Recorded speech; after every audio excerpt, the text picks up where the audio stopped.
Aquí las únicas que saben qué pasó somos ella y yo. Ahí mi mundo se me cayó por completo.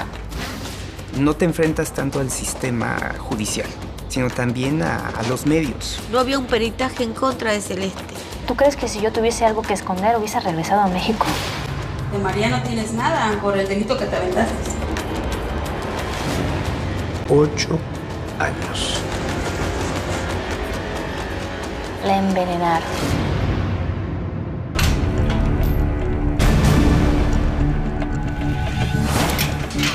Presume-se inocente.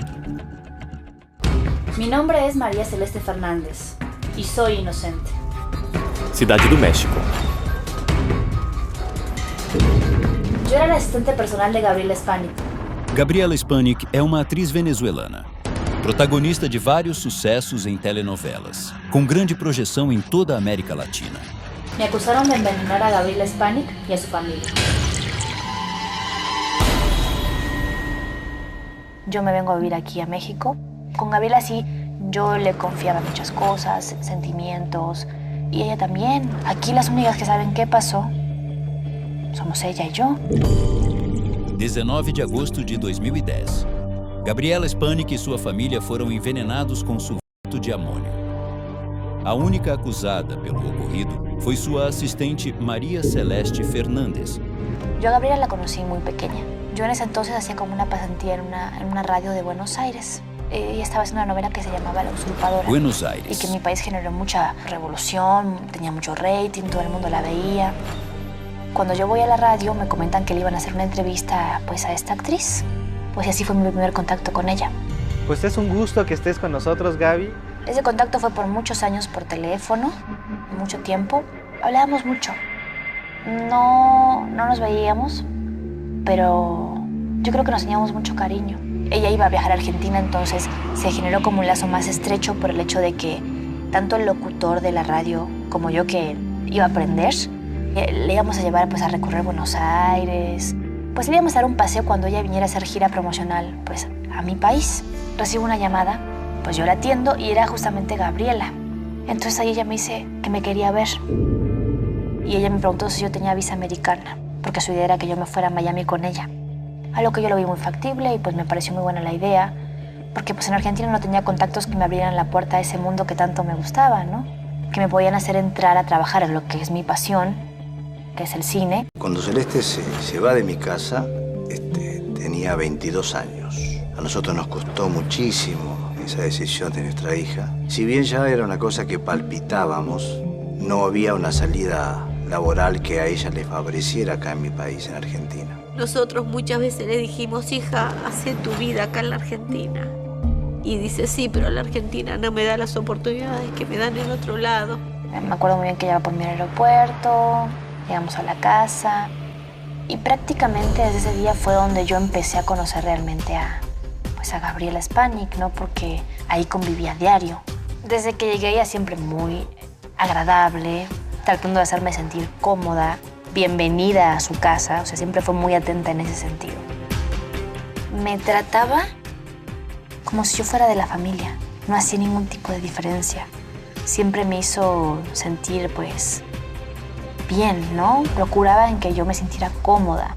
Recuerdo que no hacía mucho que yo había llegado, me hace cuenta como un mes a Miami, y todos habían ido a dormir a la casa. Cenábamos, tomamos, y estábamos tomando un vino, me acuerdo, y estábamos pues hablando de la vida, de cosas positivas, ¿no? Riéndonos, disfrutando. Y de repente ella se levanta a servirse más vino y cuando vuelve llorando. ¿Estás bien? Entonces yo pues no entendí qué le estaba pasando realmente. Le digo, ¿qué tienes, Gabriela? ¿Por qué te pones así? Si estábamos súper bien. Entonces ahí me empieza a contar de que su casa, a donde estábamos en ese momento, tenía una deuda enorme. Ella estaba desempleada. Entonces su situación económica estaba al límite. Entonces cambiaba de humor muy rápido. Me di cuenta entonces que era una persona pues, cambiante, ¿no? Como muy extrema. Es actriz, ¿no? Ella transmite una imagen, que es lo que ella vende, que es pues, lo que ella le deja dinero.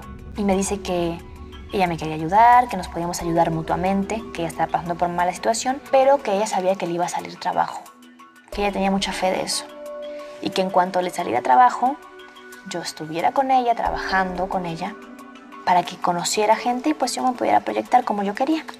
Entonces yo accedo, obviamente no me pagaba sueldo porque pues no había trabajo. Llega una llamada de México, de la cadena Televisa. Viajamos a México, audiciona para el protagónico y el antagónico.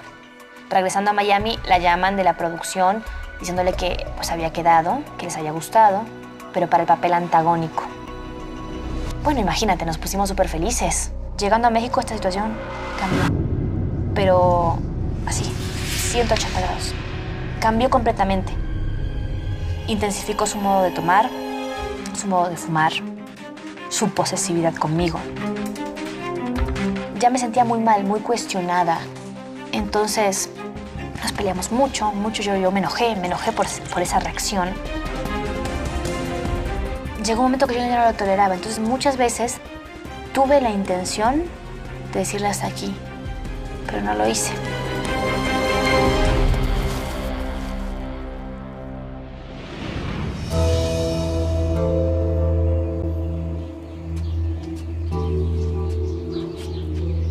Depois de ano, a relação profissional se transformou em uma relação doentia, opressiva e sufocante, que acabou desencadeando algo profundo em María Celeste.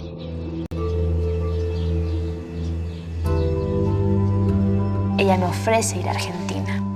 Tenía meses que no iba. Veía a mis papás, a mi hermanita, y nos desprendíamos un poco. Pensábamos las cosas más fríamente. Es ahí donde ella me dice, ¿por qué tú no me quieres como yo te quiero? Yo creo que lo mejor y lo más sano para preservar lo bueno que tuvimos, la amistad que tuvimos, ya terminemos con esto, yo me quiero ir. Yo me voy. Me fui a Argentina.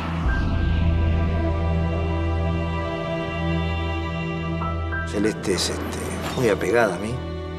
No digamos que es confidente, ¿no? Pero tenemos mucho feeling. Yo no sé si sería sexto sentido de padre, pero él, un día antes de viajar, me decía, no te regreses.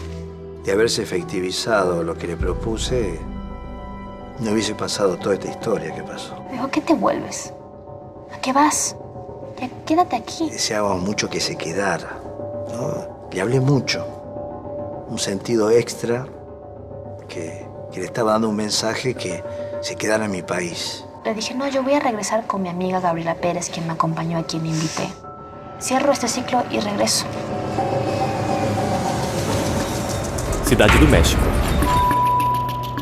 Regreso a México y recuerdo muy bien que cuando llego al aeropuerto me estaba esperando en el aeropuerto la señora Patricia Padilla, es la publicista de Gabriela Spanik.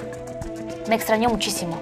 Me dijo, te vine a buscar porque el chofer se fue a Pachuca con Gabriela, entonces pues te quiero ayudar con las maletas. Y yo, ay, qué bella, gracias, muchas gracias. Rentamos un taxi, nos subimos las 3 y emprendemos un viaje hacia San Jerónimo, que es donde estaba la casa donde vivíamos Gabriela y yo y la familia.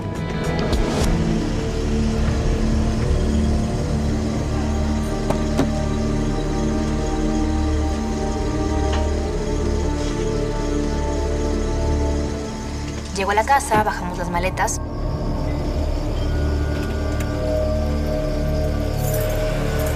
Saco la llave de mi bolsa. Y cuando quiero meter las llaves, pues las chapas no coincidían, no entraba la llave.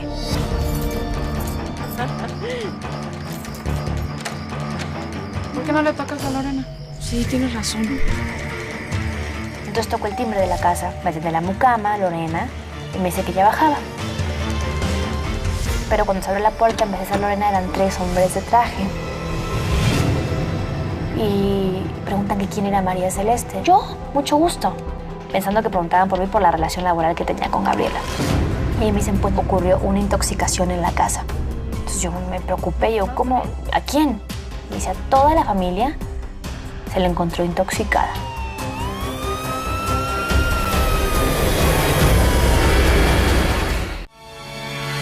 Me acusaron de envenenar a Gabriela Spanik y a su familia. Aquí las únicas que saben qué pasó somos ella y yo. Recibo una llamada y era justamente Gabriela, que me quería ver. Desde que llegué ella siempre muy agradable. Nos peleamos mucho. Yo me enojé por esa reacción. Ella me ofrece ir a Argentina. Deseábamos mucho que se quedara. Cierro este ciclo y regreso. Y cuando quiero meter las llaves, pues las chapas no coincidían, no entraba la llave. Pero cuando se abre la puerta, en vez de ser Lorena, eran 3 hombres de traje. Me dice, a toda la familia se la encontró intoxicada. Presume-se inocente.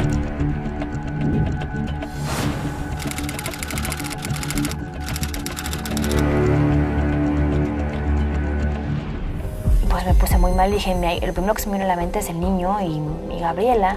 Y me dice, no, que ya estaban todos fuera de peligro, que incluso Gabriela estaba grabando, pero que todo estaba bien. Que era por una cuestión de rutina, de investigación, que como yo me encontraba fuera del país y yo vivía en esa casa, todos teníamos que ser interrogados. E inmediatamente, pues, accedí y dije, claro que sí. Y a lo lejos veo que está la mucama observando toda esta situación, ¿no? De lejos. Yo me subo a un carro con 2 personas de traje y el tercero de traje sube a mi amiga Gabriela en un carro que va atrás, arranca los carros, Patricia Pailla se queda en la puerta de la casa y arrancamos. Recuerdo muy bien que uno iba conduciendo y otro se sentó aquí a mi lado.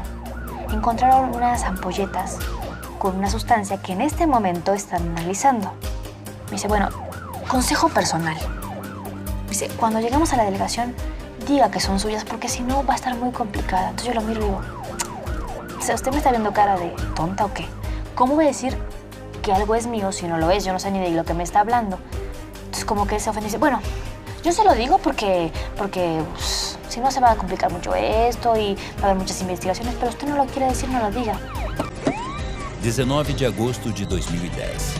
Maria Celeste Fernandes foi levada aos escritórios do Ministério Público para prestar depoimento.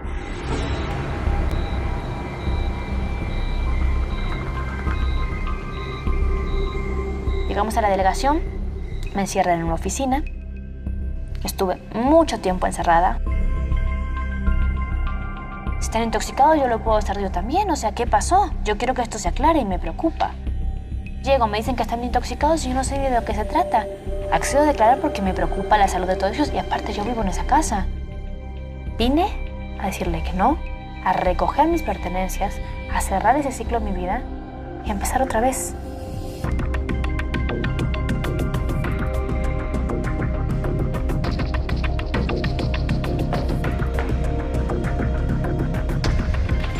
¿Y estas chingaderas qué son? Habían sacado de mi bolsa ampolletas, que yo era la probable responsable del delito.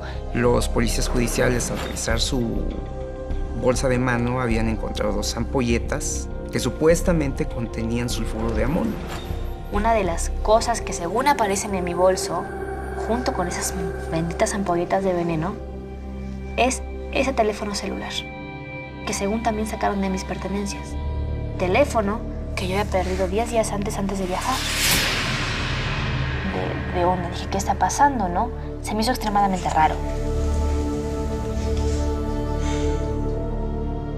Estuve un día entero, luego me subieron a un doctor, me volvieron a encerrar. Y yo todo el tiempo cuestionando que por qué no declaraba, que qué pasaba. Que pues yo había venido a declarar que venía de un viaje, que estaba muy cansada, que por favor aceleraran las cosas. Maria Celeste Fernandes passou um dia trancada em uma delegacia, impedida de prestar depoimento e mergulhada na incerteza sobre o que lhe aconteceria. Nos llama por teléfono una amiga de mi hija. La que recibe la noticia es mi mujer en la peluquería, a su teléfono celular. Levantando el teléfono cambió la vida de toda mi familia. Cuando me entero que Celeste está detenida en México, viendo qué es lo que podíamos hacer de acá de la Argentina, qué es lo que podíamos hacer para poder irnos, porque dinero no teníamos. Y nos avisa que Celeste estaba pasando un problemita, que tenía un problemita. Hicimos toda una vaquita como para poder juntar el máximo dinero, porque allá iba a ir a México, no tenía dónde parar, no sabía si iba a tener que estar un día, una semana o un mes, que era lo máximo que yo pensé que iba a tener que estar. Fueron casi 2 días, ya subo a declarar, me estaban esperando 3 señores. que en ese momento me entero que son mis abogados. Y durante el tiempo que estuve encerrada, mi amiga Gabriela Pérez, que estaba en la delegación, pues ya le habían comentado cómo estaba la situación y se movió pues para conseguirme pues unos representantes legales.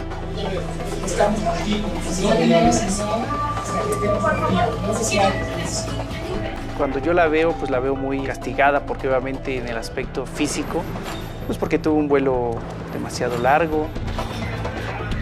Obviamente ella me dice que, pues, que no tiene conocimiento el por qué a ella pues la detuvieron. Hago una declaración, la declaración a la que fui a hacer, siempre pensando que iba a ser pues un testimonial, nada más.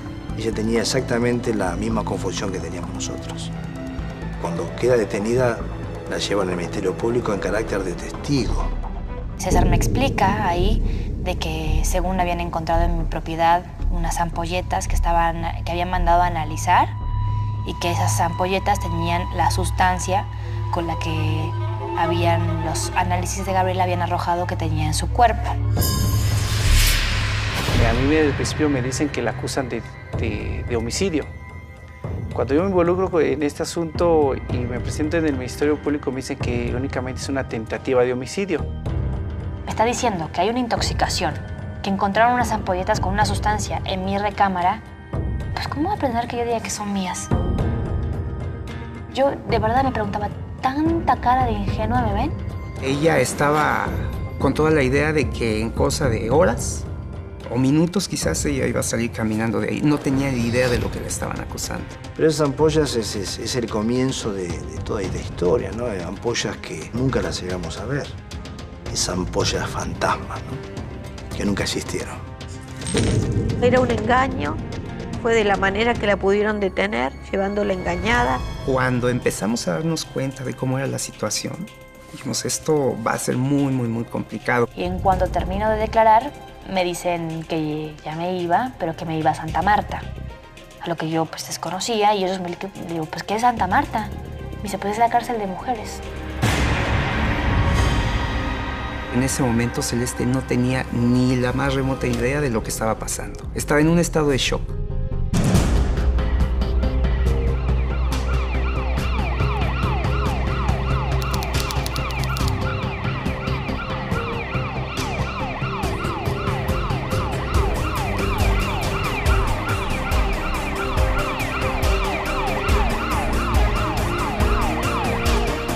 ¿Sabes qué? Pensaba que todos los policías, que todos estaban confundidos, que en cuanto Gabriela se enterara, pues iba a decir, no, o sea, se confundieron, de ella no, o sea, hagan bien la investigación, ¿no?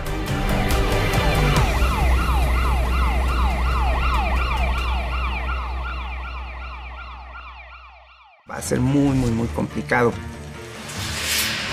Según habían encontrado en mi propiedad unas ampolletas que tenían la sustancia con la que los análisis de Gabriela habían arrojado que tenía en su cuerpo. Esas ampollas fantasmas, ¿no? Que nunca existieron. Em menos de 72 horas, Maria Celeste Fernandes passou de estar com sua família na Argentina a ser transferida para o presídio de Santa Marta, no México, injustamente. Presume-se inocente.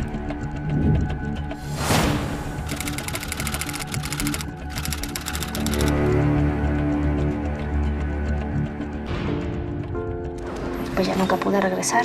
Ella es asistente de la actriz Gabriela Spanik, ¿sí? Y ella es quien la está acusando. La están acusando de intento de homicidio contra 4 personas. Y él me dijo, ¿quieres fumar? Y le dije, sí. Entonces me dice, fúmatelo porque va a ser el último que te fumes tranquila.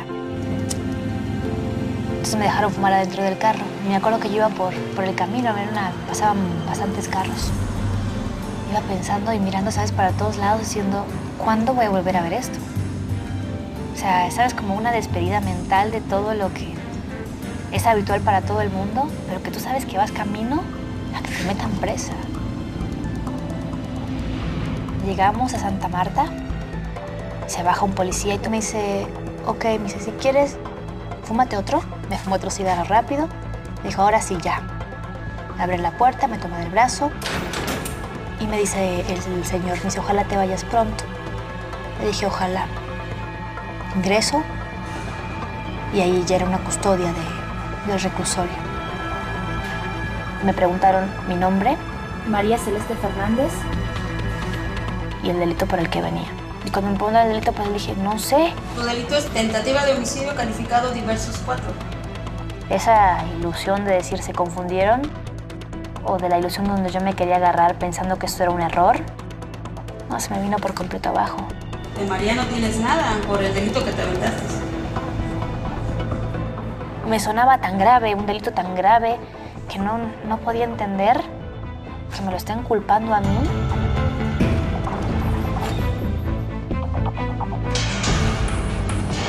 Entonces la custodia me dice, Desvístate. quítese la ropa, tírela ahí y agarre de esa bolsa un uniforme. Maria Celeste Fernandes começa a viver uma de suas primeiras humilhações dentro da prisão. Me dije toda. Fue horrible, o sea, creo que esa fue una de las cosas más traumáticas, tener que desnudarte. Y que para colmo te estén mirando como pues, la peor porquería, que te estén observando, ya sabes, con esa mirada intimidadora. Estás entrando en un reclusorio y te tratan como basura. Y llego a un pasillo muy oscuro. Llegó la nueva, bien nuevita, fresquita, ven aquí, monada, ven aquí. Llegó la nueva, llegó la nueva, bien nuevita, fresquita, ven aquí, monada, ven. En unas horas había cambiado mi vida, ¿no? De repente de haber estado en Argentina con mi familia, haber bajado del avión, esa noche la pasaba durmiendo presa.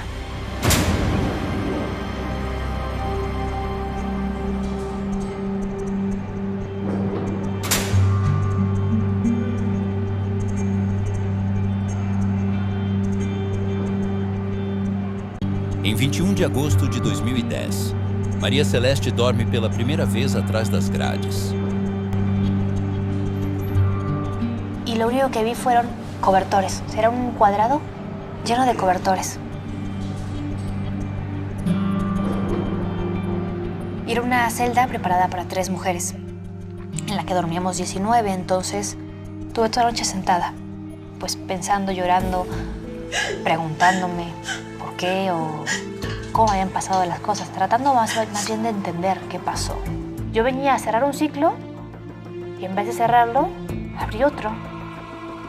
Peor, un ciclo de terror, un ciclo horrible. Desde el principio nosotros sabíamos que era inocente y siempre trabajamos bajo esa perspectiva. A atriz Gabi Spanik fue envenenada pela própria assistente. La envenenaron. Y una declaración. Pues ahí vi que ella, de su boca, estaba diciendo que yo la había querido envenenar. Ahí mi mundo se me cayó por completo. Maria Celeste é a mulher acusada de envenenar a atriz. Maria Celeste Fernandes está atrás das grades. Maria Celeste Fernandes é acusada de envenenar a atriz e toda a sua família. Maria Celeste, a ex-assistente Gabi Spanik, acusada de tê-la envenenado. Pues públicamente me mostraban como pues, una criminal peligrosa, como lo que no soy, ¿no? No te enfrentas tanto al sistema judicial, sino también a los medios. El caso de Celeste en México fue extremadamente mediático, ¿no? Muy mediático. Los medios seguían meticulosamente cada actitud, cada cosa que pasaba con Celeste. Absolutamente todo. Encuentran las ampolletas y voltean los judiciales y le dicen, ¿son de ustedes estas ampolletas? Y pues nunca mencionaron eso. Y viene esta Patricia a mencionar eso. No sé por qué tantas mentiras. Si María Celeste sale libre... Lo que pasa es que el señor Yunes miente y miente y miente. Y tiene que justificar su sueldo, señor Yunes. 5 o 6 veces al mes había medios reporteándonos a la mamá y a mí para ver si Celeste si comía, si dormía bien, si le pasaba algo. Estaban muy atentos. Posteriormente se llevan a cabo las ampliaciones de declaración en el juzgado. Ahí se dan unos careos y ahí es cuando también hay muchas inconsistencias en parte de la familia. A acareação foi transmitida pelas principais redes de língua espanhola e acompanhada ao vivo por milhões de telespectadores. Aquí las únicas que saben qué pasó somos ella y yo. Yo siempre supe que no lo había hecho, que esto tenía que salir a la luz. Y siempre con la esperanza de que iba a salir a la luz de primera instancia, ¿no? cuando conocimos a don Horacio, que llegó 3 días después de que a ella la habían consignado, estaba destrozado, verdaderamente destrozado. Imaginarme que mi hija iba a tener un problema como el que tuvo era una cosa de novela, de fantasía. Algo que nos llamó mucho la atención, por ejemplo, fueron los exámenes de laboratorio que habían presentado. A simple vista te dabas cuenta que eran falsos. Y pues me empezaron a hacer preguntas en cuestión del asunto, ¿verdad? Que cómo íbamos a hacer, qué camino íbamos a llevar. Y desesperado, o sea, él en todo momento pues lloraba y lloraba, ¿verdad? César se acerca y me dice, no llores, sé fuerte porque ahí está tu papá y se está muriendo. Si él te ve así derrotada, esto va a ser más difícil para él todavía. Si no lo puedes hacer por ti, hazlo por tu familia. Y pensaba en mis papás para no llorar, pero más llanto me daba, o sea, era terrible. Em 27 de agosto de 2010, Celeste recebe pela primeira vez a visita do pai na prisão. Ese día para mí fue dificilísimo.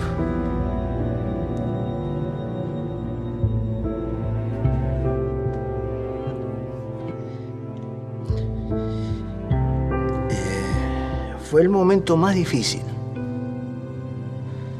Yo fui por mi hija y me tenía que volver con mi hija.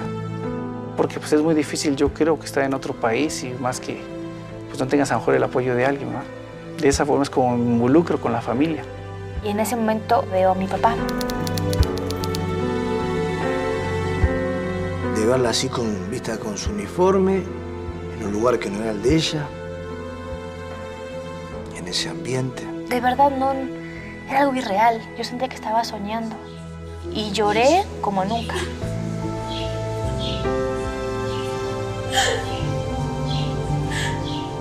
Y el 6º día me dictan auto de formal prisión. Iba a tener un proceso, pues, ordinario. Y yo te lo juro que intentaba no llorar, intentaba ser fuerte, pero fue tan fuerte el saber que a partir de ese momento mínimo me iba a tener que dar 1 año. En ese momento lo veo, pues la desesperación que tiene porque se pone a llorar y dice que él que va a hacer 1 año aquí, ¿verdad? Porque únicamente él dice, yo llegué aquí con México con $7,000. ¿Qué voy a hacer aquí en México tanto tiempo? ¿Dónde voy a vivir? Si estos 6 días fueron la peor pesadilla de mi vida, ¿cómo hago para quedarme 1 año más en esta prisión? ¿Cómo hago? La forma en que las pruebas habían llegado al proceso eran absurdas. ¿Tú crees que si yo tuviese algo que esconder hubiese regresado a México? Cuando a mí me entregan en la sala la apelación, al final se encontraba el voto de confianza que nos dio en su momento la magistrada. Yo checo y dice efectivamente que por las razones que ella expresa y por todas las contradicciones que existieron, yo le doy el voto de confianza y la absuelvo. Cuando nos enteramos, uy, qué felicidad, ¿no? Vamos a avisarle a Celeste, vamos, que ella no sabe. ¡Celeste! ¡Celeste! Recuerdo que yo estaba en mi estancia, en mi celda, y de repente siento que de la calle me están gritando mi nombre. ¡Celeste! Entonces me grita y le digo, aquí estoy. Y mi papá me grita, nos vamos. Entonces yo no entendía y decía, ¿cómo que nos vamos? ¿Ustedes se van? No, me dice, nos vamos, te absolvieron. Nos vamos, hija, nos vamos. Salió tu liberación. Y me dice, junta tus cosas mientras llega el notificador. Imagínese cómo estaba, ¿no? Tal es así que se empezó a despedir de sus compañeras. Las poquititas cosas que tenía en su celda las había obsequiado. Entonces yo voy feliz, empiezo a juntar mis cosas y ahí todas las celdas de al lado obviamente escucharon, ¿no? A medida que fueron pasando las horas, las cosas se fueron poniendo un poquito nubladas, ¿no? Un poquito no tan claras. Y la primera en percibirlo eso fue Celeste. Se hicieron las 8 de la noche y esta persona, ese notificador, no llegaba. Yo pensando que pues estaría retrasado, que ya me iban a notificar. Así pasó 1, pasaron 2, pasaron 3 horas y nunca llegó el notificador. Nunca. Entonces, pues a mí ya me pareció raro, ¿no? Entonces, me dice, pero usted no se va libre.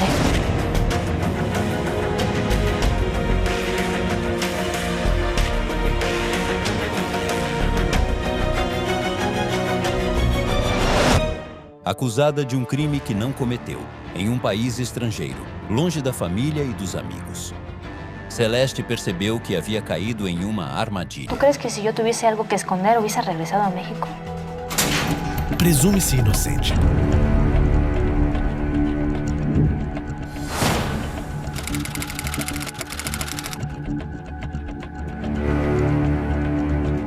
¿Cómo hago para quedarme un año más en esa prisión? ¿Cómo hago? Y yo te lo juro que intentaba no llorar, intentaba ser fuerte, pero fue tan fuerte el saber que a partir de ese momento mínimo me iba a tener que dar un año.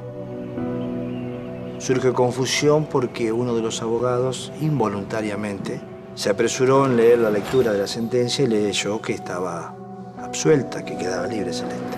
Me dice, lo que están diciendo los medios de comunicación está mal. A usted le bajaron la sentencia a 6 meses, no la absolvieron.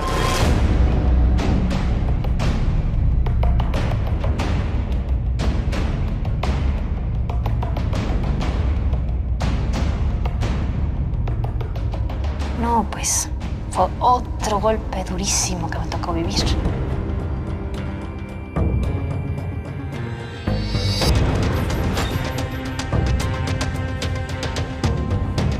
Y al día siguiente yo bajo al comedor.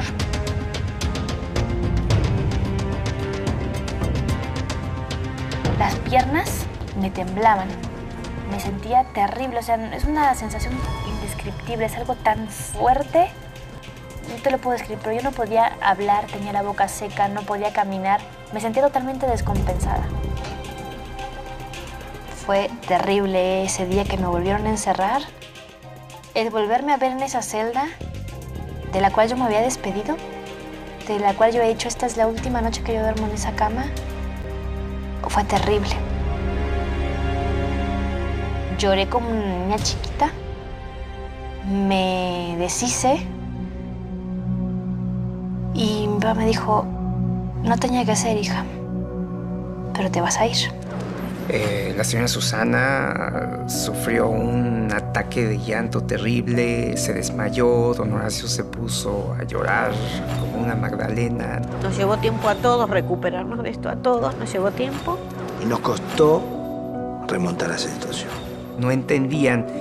Sobre todo don Horacio, después de que había vivido todo el proceso judicial con nosotros y que había visto de primera mano cómo habíamos ido derrumbando una a una las pruebas que el Ministerio Público había ofrecido, no alcanzaba a entender cómo es que la habían declarado culpable por el intento de homicidio contra la señora Spanik. No existía exactamente una prueba que a ella le dijeran que ella era culpable. La sentencia sale, si no mal recuerdo, 4 o 5 días antes del cumpleaños de Celeste. Y bueno, mi esposa y yo fuimos a Santa Marta. Mi esposa le preparó un pastel, festejamos ahí su cumpleaños con ella. Y siempre con la promesa de que pasara lo que pasara, ella tenía que estar libre, porque era inocente.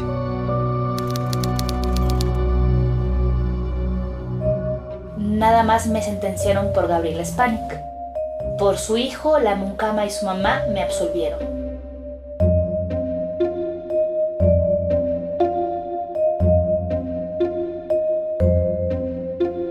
Pero hay que aclarar que únicamente la sentenciaron por la señora Gabriela Spanik, que era absurdo que por un lado la absolviera de 3 personas y por otro lado, en cuanto a la figura pública, la señora Gabriela Spanik la condenara.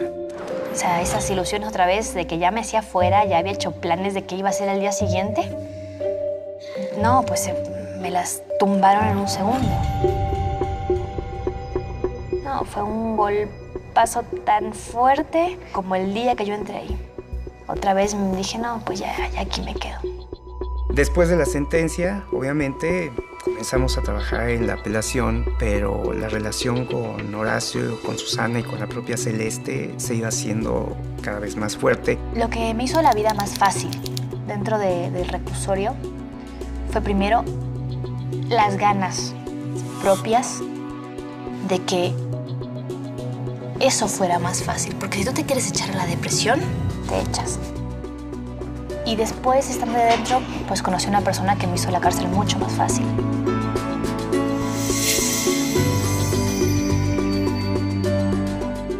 Y en mi vida me imaginé que iba a encontrar el amor dentro de un reclusorio cuando uno no tiene mente para esas cosas, ¿no? Porque yo estaba tan deprimida que en la vida se me pasó que iba a encontrar algo tan importante dentro del reclusorio y pasando por esta situación.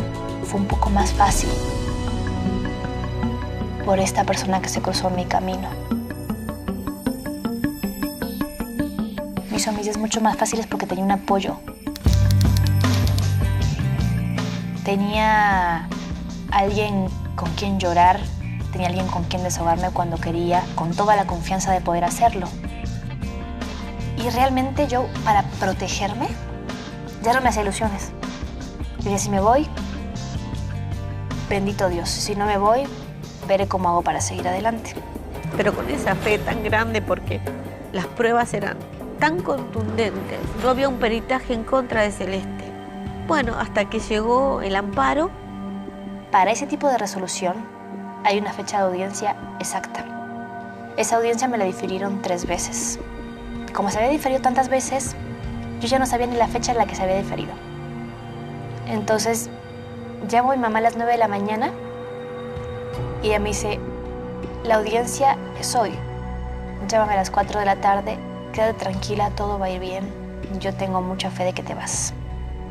Imagínate, desde que me enteré a las 9 que era mi audiencia, a las 4 de la tarde se me hizo el día interminable. Estaba desesperada. Y estábamos esperando ese llamado de teléfono, que era la resolución del juzgado colegiado federal.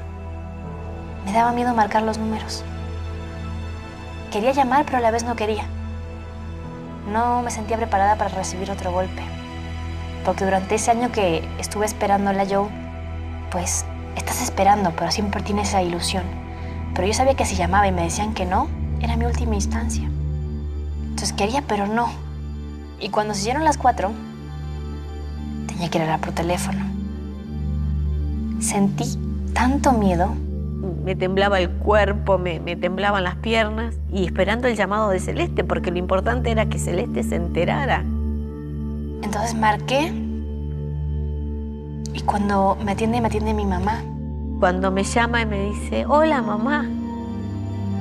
Y lo único que me dice es, vamos a pasar Navidad juntas.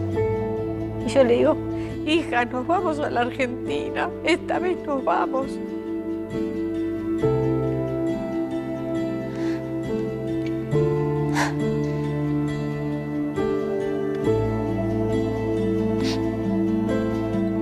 Y Celeste me dice, ¿me lo decís en serio? Júramelo. Digo, no hay ninguna equivocación, hija. Yo no lo podía creer y le pregunté si estaba segura, porque ya me había pasado una vez de que me habían informado mal y me dijo, sí, hija, ya nosotros vimos la resolución, ya estás absuelta. Se logró lo que Celeste nunca tendría que haber perdido, su libertad. La ley tarda, pero salió a tu favor todo. Bueno. Lo que primero se escucha es la explosión que ella tiene junto con su compañera, porque ella la celda la compartía con 4 o 5 personas más. Le digo, hija, prepárate, prepara todo, que a la noche te vamos a buscar. Cuando sale la resolución del amparo donde la declaran inocente, las palabras exactas de don Horacio fueron, Alejandro, ¿sí?, cumplió su palabra, ¿sí? De aquí en adelante, su familia y la mía somos una sola. El tema inmediato era ir a esperar a Celeste a la salida del penal, porque pensábamos que Celeste la íbamos a recibir nosotros. Y bueno, fuimos a la penitenciaría lleno de gente, de periodistas. Es toda la emoción junta que podemos vivir ante la libertad de Celeste. Ahí te imaginarás, ¿no? Sentíamos los gritos, ella lloraba, le agradecía al abogado, ella le decía, gracias César, gracias. Este veículo é do Instituto Nacional de Imigração. O pai dela ia à frente. Essa situação se deve ao fato de ela ser estrangeira. Algo que a mí me preocupaba muchísimo era que Celeste pasara las fiestas nuevamente alejada de su familia, pero esta vez en una estación migratoria. Fue una sensación rara, porque estaba libre, pero seguía, pues, encerrada. Y afortunadamente, después de 10 días, ¿sí?, logramos sacar a Celeste de la estación migratoria. El día que salió de inmigraciones fue algo que no se puede describir, ¿no? Cuando yo la veo ya fuera de la estación migratoria, ella tampoco creía lo que estaba sucediendo en ese momento. pero te puedo decir puedo decir que la alegría que se veía en sus ojos hablaba más que mil palabras. Le dije, hija, acá estamos y nos vamos. Y me dijo, sí, mamá, dice, estuve tanto tiempo sin ver las estrellas de noche, dice que estoy feliz. Mira qué simpleza, mamá, dice. Miro las estrellas y estoy feliz.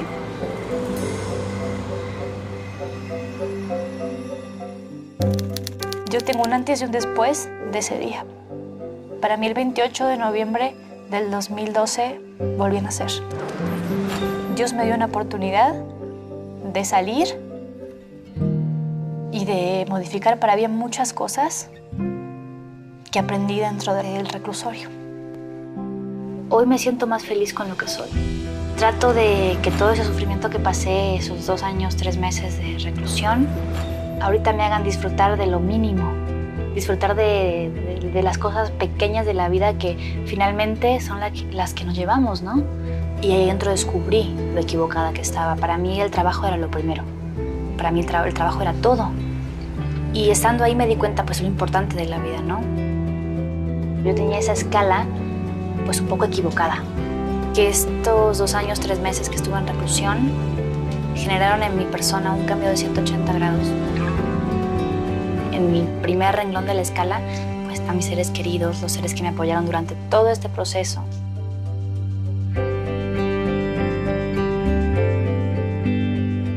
Cuando te quedas sin nada, en todos los sentidos, el volver a empezar sí está muy difícil. Pero se puede. Sí se puede.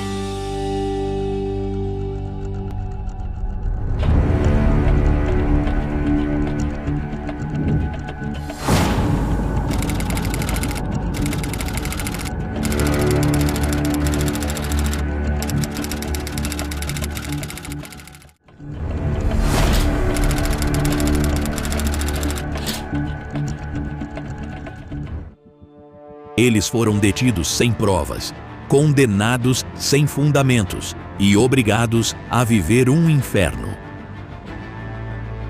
Estar no lugar errado, no momento errado, pode ter uma consequência devastadora: perder a liberdade.